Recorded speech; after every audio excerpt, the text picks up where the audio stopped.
இந்த மண்ணை தடவி இப்படி நெத்தியில தேய்ச்சிக்கோ. நெத்தியில தேய்ச்சாக்கோ மனுஷனுடைய வாடை போயிடும், யானையினுடைய வாடை இருக்கும். அப்போ யானை வந்து இவன் நம்பால் தாண்டா அப்படின்னு நினைச்சுக்கும். நல்ல இன்டெலிஜென்ட்டா யோசிக்கிறீங்க. இல்ல இல்ல இல்ல, அதுக்கு இல்ல. சில நேரத்தில் இந்த இது கூட போட்டுக்கோம். நான் யானை லத்தி, அந்த லத்தி எடுத்து உடம்பு தேய்ச்சிப்பீங்களா? தேய்ச்சிக்குவேன். உடம்புல தேய்ச்சிக்கிட்டா நம்மளுடைய இது வராது. வேப்பிலையை வச்சுக்கிட்டே பையில போட்டுக்கிட்டு உருவி சாப்பிட்டுக்கிட்டே போகும். என்னால யோசிச்சு கூட பார்க்க முடியல. சரியான டேஞ்சரஸான பாலம். ஆமா, அண்ணன் நடந்து வராப்புல பாருங்க. அவருக்கு நம்ம வந்து மனசை எந்த வீட்டிலையோ சிதறப்படக்கூடாது. நம்ம கண்ணும் கருத்துமா இந்த பாலத்திலேயே நம்ம கவனம் இருக்கணும். நல்ல ஆழம். ஆமா, நல்ல ஆழம். கீழே விழுந்தா அதோட எடுக்கிறதுக்கு வேற யாரும் இங்க வர முடியாது, இறங்க முடியாது. கீழே எத்தனை அடி அதுல? இதுல வந்து கிட்டத்தட்ட ஒரு 80 அடி இருக்கும். 80 அடியா? சரியான ஆழம். அப்படி எடுக்கிறதுக்கு வேற யாராச்சும் தான் வரணும். அதனால நம்ம ரொம்ப கேர்ஃபுல்லா புத்திசாலித்தனமா கரெக்டா இந்த இடத்துல வரணும். இது ரொம்ப டேஞ்சரான பாலம். பாத்தீங்கன்னா சரியான பாலம் இது, ட்ரெயின் பாலம் இது. இல்லை 80 அடியா? இதுலெல்லாம் போனால் தான் இந்த வில்லேஜுக்கு போக முடியும்.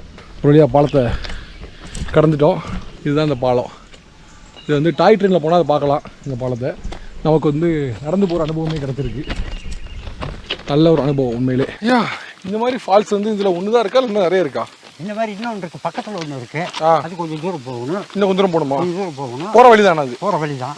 அப்புறம் வந்து நம்ம அந்த இது பஸ் போகிற ரோட்டில் அங்கே ஒரு ஃபால்ஸ் இருக்குது.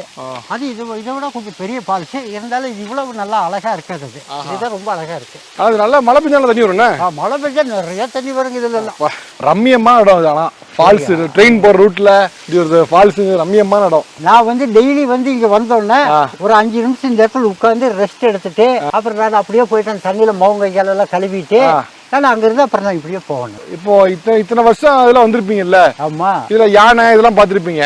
விரட்டின அனுபவம் இருக்கா? விரட்டின அனுபவம் இருக்கு. எப்போ? அந்த இடத்துல வந்து வரும்போது அங்க வந்துருச்சு யானை.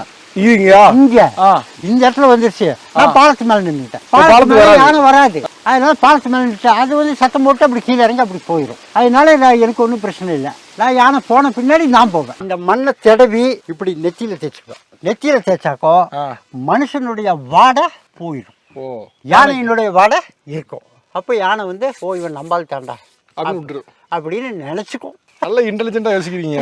இல்ல இல்ல இல்ல, அதுக்கு இல்ல. சில நேரத்தில் இந்த இது கூட போட்டுக்கோம். நான் யானை லத்தி, அந்த லத்தி எடுத்து உடம்பு தேய்ச்சிப்பீங்களா? தேய்ச்சிக்குவேன். உடம்புல தேய்ச்சிக்கிட்டா நம்மளுடைய இது வராது. வேப்பிலையை வச்சுக்கிட்டே பையில போட்டுக்கிட்டு உருவி சாப்பிட்டுக்கிட்டே போகும்.